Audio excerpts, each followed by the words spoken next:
सुप्रभात प्यारे बच्चों। हिंदी साहित्य के अंतर्गत आज हम पाठ 16 कविता बोलो वह है देश कौन सा। कविता का क्या नाम है? बोलो वह है देश कौन सा।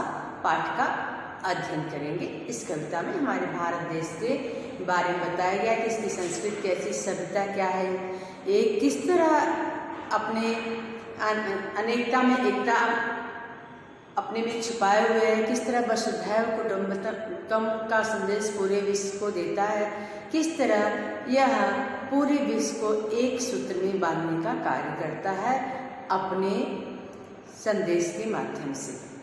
अपने भारत देश में हमें पता है कि अनेक भाषाएं बोली जाती हैं, अनेक बोलियां बोली जाती हैं, यहाँ का पहनावा अलग है, खान पान अलग है, लेकिन अलग अलग होते हुए भी हम एक हैं। विविधता में एकता हमारे भारत की पहचान है। अब हम कविता का वाचन करते हैं। पहले कविता का वाचन करेंगे, पढ़ेंगे, उसके बाद उसके अर्थ को समझेंगे। कविता है, किसने सबको पंथ दिखाया, जो भी आया गले लगाया, शांति सभ्यता का जो प्रहरी, गौरव का परिवेश है, बोलो वह है देश कौन सा, वह तो भारत देश है। जिसकी ममता मैं माटी में, जिसकी फूल भरी घाटी में, मान गई है सारी दुनिया, कोई बात विशेष है, बोलो वह है देश कौन सा, वह तो भारत देश है।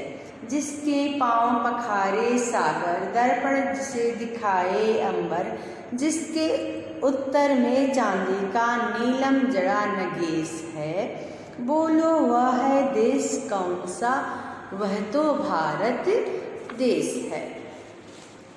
अलग अलग है जिसकी भाषा, किंतु एक उसकी अभिलाषा, अलग अलग उसकी बोली है, किंतु एक संदेश है, बोलो वह है देश कौन सा, वह तो भारत देश है। प्रत्येक पंक्तियों में हमारे भारत की क्या क्या विशेषताएं हैं उसके बारे में बताया है इस कविता के माध्यम से लेखक ने। तो कविता की पंक्तियां पढ़ते हैं, उसका अर्थ भी समझते हैं।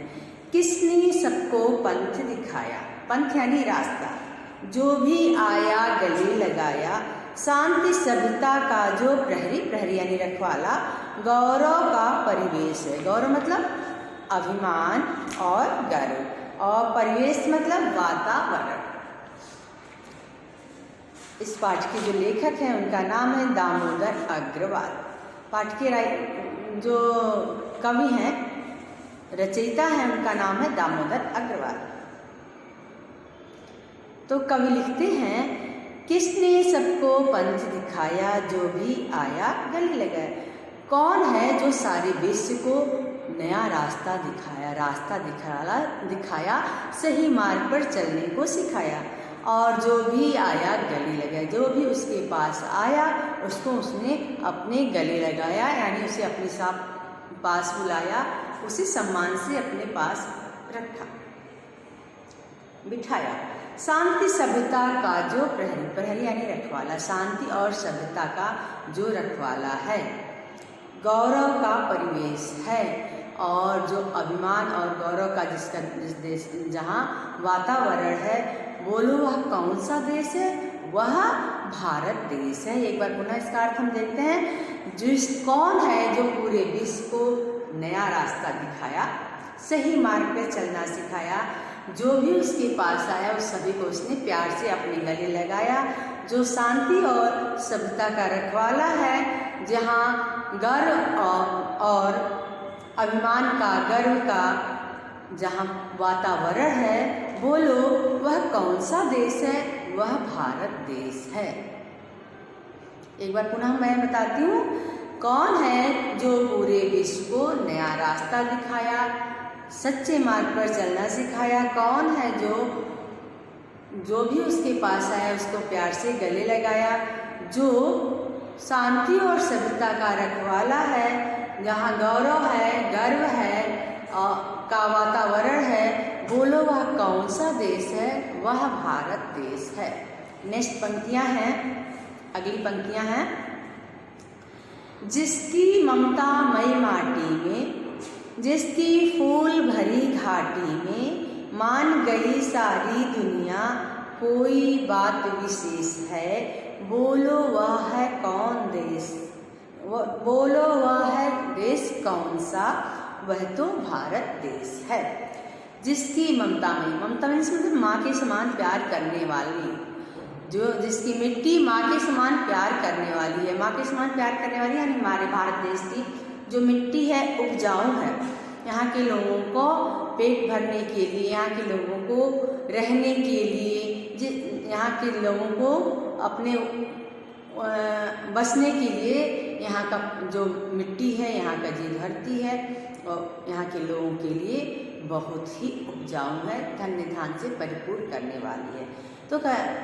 तो माँ इसी तरह तो हमें प्यार करती है, हमें खाना खिलाती है, हमें प्यार करती है, हमें संकटों से बचाती है, हमारी रक्षा करती है, हमारी देखभाल करती है। तो लेखक कहते हैं कि जिसकी ममता मई माटी में, जो माँ के समान प्यार करने वाली जहाँ की मिट्टी, मिट्टी कैसी है? माँ के समान प्यार करने वाली, ममता मई यानी माँ से, ममता से युक्त, प्यार से युक्त। ममता मीन्स होता है प्यार। जहाँ की मिट्टी प्यार से भरी हुई है, ममता से भरी हुई है, जहाँ की फूलों भरी घाटियाँ हैं, जहाँ पर फूलों वाली घाटियाँ हैं, फूल वाली भरी घाटियाँ यानी वहाँ की जो घाटियाँ हैं, पर्वत है, पहाड़ है, फूलों से भरी हुई है, जड़ी बूटियों से भरी हुई हैं। चारों तरफ हमारे स्वास्थ्य के लिए, हमारे शरीर के लिए जो है फायदे वाली जड़ी बूटियाँ, फल फूल चारों तरफ है। जो चारों फूल जो है मनोहर भी दृश्य प्रस्तुत करते हैं, हमें प्रसन्नचित करते हैं। तो जहाँ की मिट्टी ममतामयी है, जहाँ की घाटियाँ फूलों से भरी हुई हैं, जिसको पूरा विश्व मान गया है कि इस देश में कुछ विशेष बात जरूर है, कुछ खास बात जरूर है, वह बोलो कौन सा देश है? वह तो भारत देश है। एक बार मैं इसका अर्थ बताती हूँ। कवि कहते हैं कि जहाँ की मिट्टी ममतामयी है, प्यार से भरी हुई है, जहाँ की घाटियाँ फूलों से भरी हुई हैं, लगी हुई हैं, जहाँ पर कोई बात, इस देश में कोई विशेष बात है, इस बात को पूरा विश्व मान गया है, बताओ वह कौन सा देश है? वह भारत देश है। एक बार पुनः मैं अर्थ बताती हूँ। जिसकी माटी ममतामयी है यानी प्यार से भरी हुई है, जहाँ की मिट्टी माँ के समान स्नेह करने वाली है, ममतामयी है, जहाँ की घाटियाँ फूलों से भरी हुई हैं, जिसे सारी दुनिया मान गई है कि इस देश में कुछ खास, कुछ विशेष बात जरूर है, बताओ वह कौन सा देश है? वह तो भारत देश है।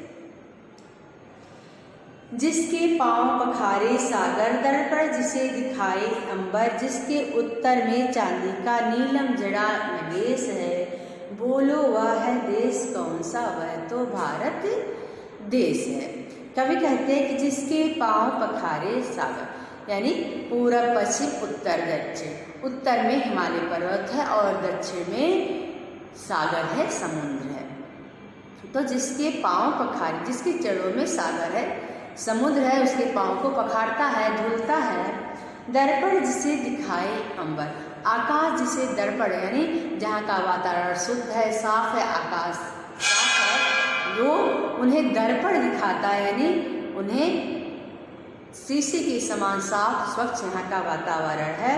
जिसके उत्तर में चांदी का, जिसके उत्तर दिशा में चांदी का नीलम जड़ा नगेश है। नगेश यानी हिमालय पर्वत, नीलम जड़ा मतलब नीले पत्थर, नीलम पत्थर एक होता है। तो लेखक कहता है कि जिसके पांव सागर धोता है, जिसे अंबर दर्पण दिखाता है, जिसके उत्तर दिशा में नीलम जड़ा हिमालय पर्वत है, जिसके उत्तर दिशा में चांदी का नीलम जड़ा, नीलम जड़ा इसलिए कहते हैं, चांदी का, हिमालय पर्वत को चांदी के समान इसलिए कहते हैं कि हमेशा बर्फ से ढका रहता है। और नीलम जड़ा नगेश है यानी अंगूठी के बीच में जो नीलम जड़ा होता है, चांदी की मान लीजिए कोई रिंग है, उसमें नीले रंग का कोई पत्थर जड़ा हुआ है।